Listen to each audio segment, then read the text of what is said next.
Hello everyone and welcome back to another tutorial from Tech Channel. In today's video, we will be showing you how to add or remove the watch button on your Facebook application. First of all, let's open up the Facebook application on your smartphone. You can find the watch button if it is enabled among the shortcut menus at the top of the application. If you don't find this, then just tap on the menu icon at the top right corner underneath the messenger icon.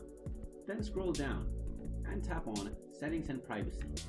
Then press Settings and you will be taken into the Settings page. From here, scroll down and look for Shortcuts bar underneath Shortcuts section.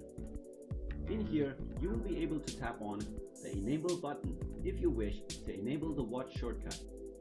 You can disable this button if you don't wish to have the watch shortcut on your Facebook application. So that is how you can add or remove the watch shortcut on your Facebook application. If you like this video, make sure you give it a thumbs up. Also, don't forget to hit the subscribe button and ring the notification bell as well in order to be notified whenever we post a new video. Thank you for watching.